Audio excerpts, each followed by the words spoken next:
making of a Prime Minister. मुश्किलों का अंबार है, वही तो मेरे हौसलों की मीनार है। हिंदुस्तान में दो प्रधान, दो निशान नहीं चलेंगे। अगर इतनी ताकत ये पाकिस्तान के खिलाफ लगा दे तो आतंकवाद आगना हो गया। हम चुनौतियों से टकरा रहे हैं। सर्जिकल स्ट्राइक और एयर स्ट्राइक करके नए भारत के सामर्थ्य का संदेश भी दे दिया है। तुम उठो, तिरंगा लहरा दो। जननायक नरेंद्र मोदी के 20 वर्ष पुराने भाषणों पर आधारित एक बेहद लोकप्रिय कार्यक्रम। क्या कहते हैं नरेंद्र मोदी?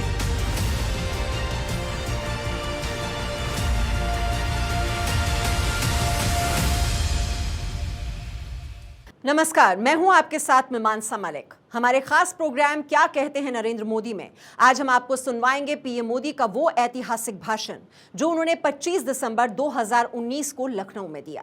एक कार्यक्रम के दौरान पीएम मोदी ने कहा कि हमारी सरकार के लिए सुशासन का अर्थ है सबकी सुनवाई, सबको सुविधा और सबको अवसर।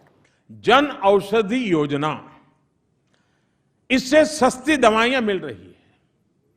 यानी जो दवाई बाजार में जाकर के आप लेने जाते हैं 100 रुपया लगता है, जन औषधि केंद्र है वो 30-40 रुपए में मिल जाती है। जिनको परमानेंट दवाइयां लेनी पड़ती हैं उन लोगों को महीने का 800, 1000, 1200, 1500 रुपये तक का बिल की बचत हो रही है। यानी ये पूरे देश में जन औषधि केंद्र बहुत पॉपुलर हो रहे हैं और लोग जन औषधि केंद्र की दवाइयों को पसंद कर रहे हैं।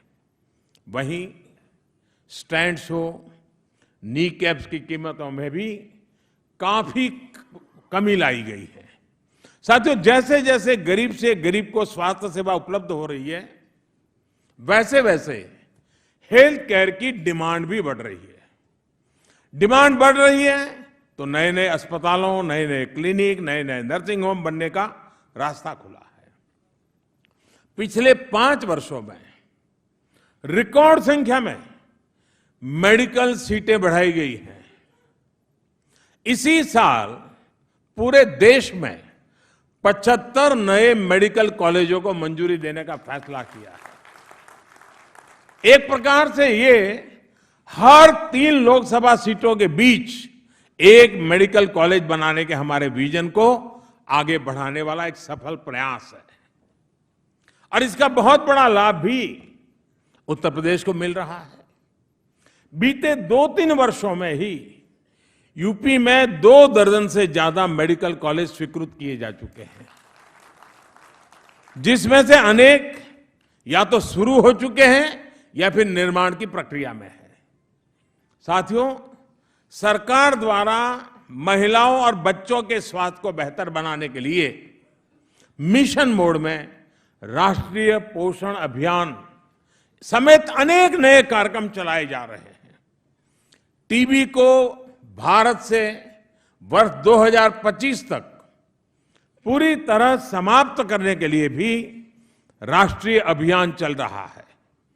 देश के लोगों के स्वास्थ्य को सुधारने में, बीमारी पर होने वाले उनके खर्च को कम करने में ये 4 आयाम बहुत महत्वपूर्ण भूमिका निभा रहे हैं। साथियों, जन स्वास्थ्य के क्षेत्र में हो रहे इस अभूतपूर्व काम का लाभ यूपी में भी देखने को मिल रहा है। इस वर्ष एन्सेफेलाइटिस, इसके मामले में योगी जी और उनकी टीम ने और यूपी की जनता ने बहुत ही सराहनीय काम किया है और इसके लिए आप सब अभिनंदन के अधिकारी हैं। अंतर्राष्ट्रीय संगठनों ने भी, दुनिया के मान्य इंस्टीट्यूशन ने भी उत्तर प्रदेश की इस सफलता को सराहा है, उसकी प्रशंसा की है।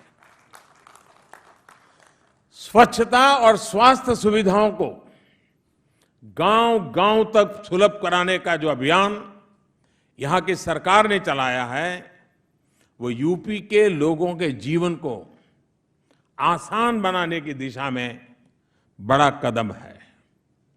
अब हमारा ये भी प्रयास होना चाहिए कि राष्ट्रीय पोषण मिशन और मिशन इंद्रधनुष के काम को हम और तेज करें, ताकि आने वाले समय में यूपी का हर बच्चा सुरक्षित रहे, हर नागरिक स्वस्थ रहे।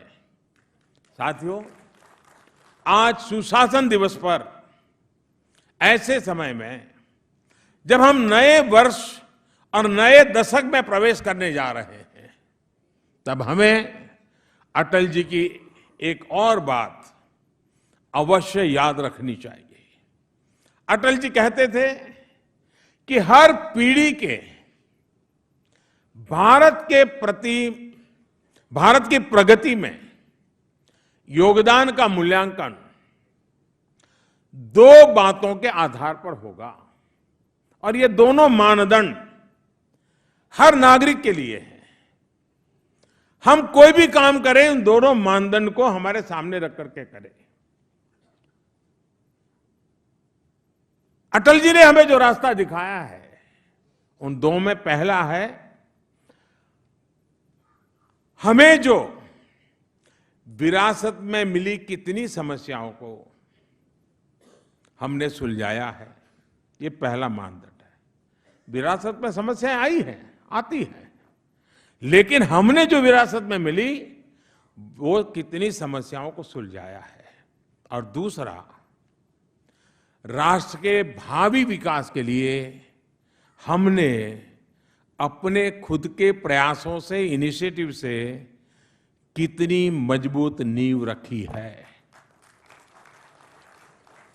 साथियों, इन दोनों सवालों के आलोक में आज हम कह सकते हैं कि 2020 के साल में भारत अभूतपूर्व उपलब्धियों के साथ प्रवेश कर रहा है। हमें विरासत में जो भी सामाजिक, आर्थिक और राजनीतिक समस्याएं और चुनौतियां मिली, उनके समाधान की निरंतर हम कोशिश कर रहे हैं। आर्टिकल 370 कितनी पुरानी बीमारी थी,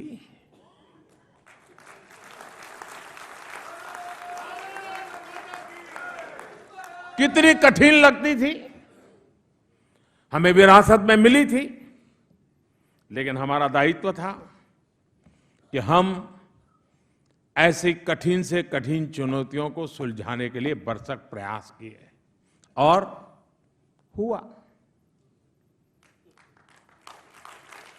आराम से हुआ।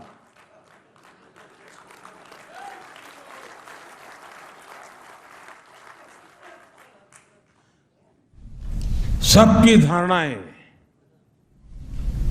चूर चूर हो गई।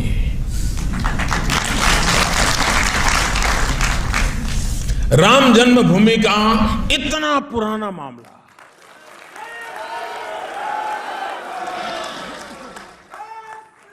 शांतिपूर्ण समाधान। भारत आजाद हुआ, विभाजन हुआ, तब से लेकर के लाखों गरीब, उसमें भी ज्यादा दलित है, वंचित है, शोषित है, पहने कपड़े पहन करके अपना धर्म बचाने के लिए, अपनी बेटियों की इज्जत बचाने के लिए जो लोग पाकिस्तान, बांग्लादेश, अफगानिस्तान से भारत की शरण लेने के लिए मजबूर हो गए, ऐसे शरणार्थियों को नागरिकता की गरिमा देने का रास्ता, ऐसी अनेक समस्याओं का हल इस देश के 130 करोड़ भारतीयों ने निकाला है। इस आत्मविश्वास से भरा हुआ हिंदुस्तान 2020 में प्रवेश कर रहा है। एक नए दशक में कदम रख रहा है, और अभी भी जो बाकी है,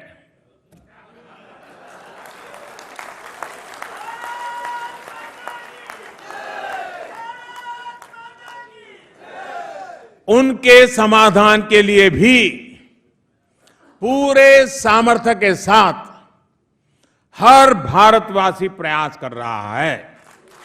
चाहे हर गरीब को घर देना हो, चाहे हर घर जल पहुंचाना हो, कितनी ही बड़ी चुनौतियां होगी, हम चुनौतियों को चुनौती देने के स्वभाव को लेकर के निकले।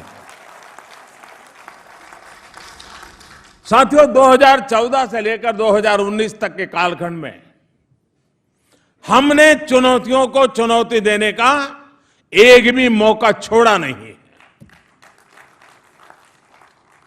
2014 से पहले देश की आधे से अधिक आबादी के पास शौचालय नहीं था। अब शौचालय पहुंच चुका है। करोड़ों गरीब परिवार, हमारी माताएं बहनें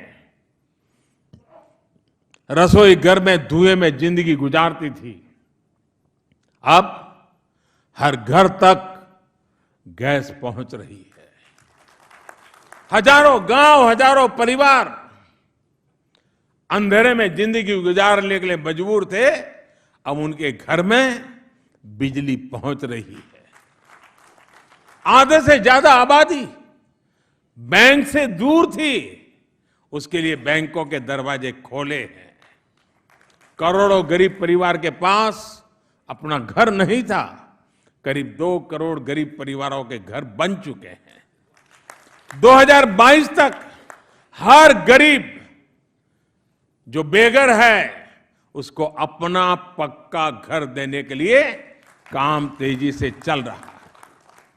गांव गांव तक सड़क पहुंचाने का काम, रेलवे कनेक्टिविटी पहुंचाने का काम तेजी से चल रहा है और साल 2024 तक हर घर जल पहुंचाने के संकल्प को सिद्ध करने के लिए भी हम पूरी तत्परता के साथ जुट चुके हैं। यही समाधान न्यू इंडिया की प्रगति के लिए ठोस नींव तैयार कर रहे हैं। इसी ठोस नींव पर हम $5 ट्रिलियन इकोनॉमी, $5 ट्रिलियन की अर्थव्यवस्था के संकल्प को सिद्ध करने के लिए एड़ी चोटी का जोर लगाते हुए देश को साथ लेकर के आगे बढ़ रहे हैं, ताकि करोड़ों भारतवासियों का जीवन स्तर ऊपर उठे, गरीब से गरीब को भी गरिमा और सम्मान का जीवन मिले। साथियों, यही तो सुशासन है, यही तो सुराज है जिसकी कल्पना अटल बिहारी वाजपेयी जी और महामना मालवीय जी सहित तमाम राष्ट्र निर्माताओं ने की थी। हमारी सरकार के लिए सुशासन का अर्थ है सुनवाई सबकी हो, सुविधा हर नागरिक तक पहुंचे, सुअवसर हर भारतीय को मिले, सुरक्षा हर देशवासी अनुभव करे और सुलभता सरकार के हर तंत्र की को सुनिश्चित करनी है। हमारे लिए सुशासन का एक ही मंत्र है, सबका साथ, सबका विकास और सबका विश्वास। इसी भाव और स्वभाव के साथ हम सब जुटे हुए हैं।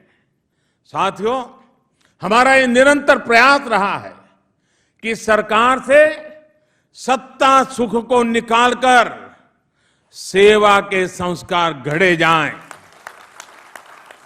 ये तभी संभव है जब सामान्य मानवी के जीवन में सरकार का दखल जितना कम हो, कम करने का प्रयास करना चाहिए।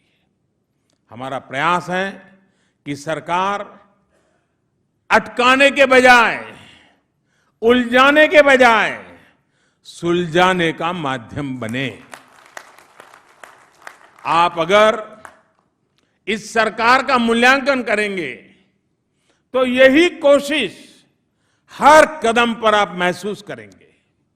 अब देश दस्तावेजों के, अटेस्टेशन के, सत्यापन के दौर से बाहर निकल रहा है।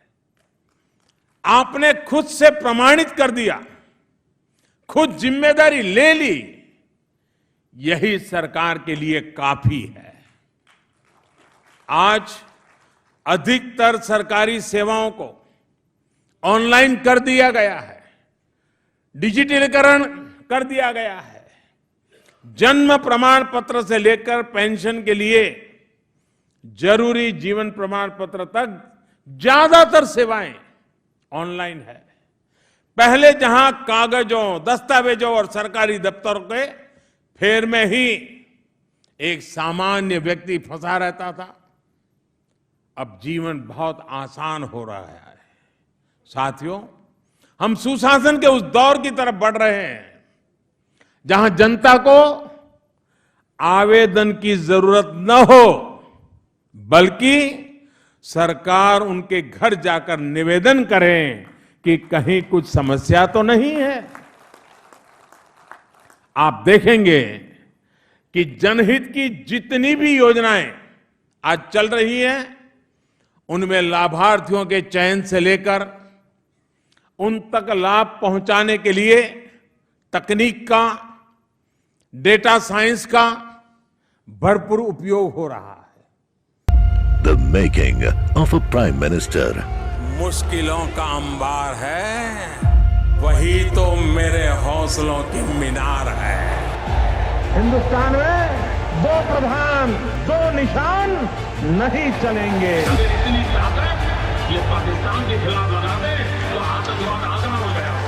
हम चुनौतियों से टकरा रहे हैं। सर्जिकल स्ट्राइक और एयर स्ट्राइक करके नए भारत के सामर्थ्य का संदेश भी दे दिया है। तुम उठो, तिरंगा लहरा दो। जननायक नरेंद्र मोदी के 20 वर्ष पुराने भाषणों पर आधारित एक बेहद लोकप्रिय कार्यक्रम क्या कहते हैं नरेंद्र मोदी।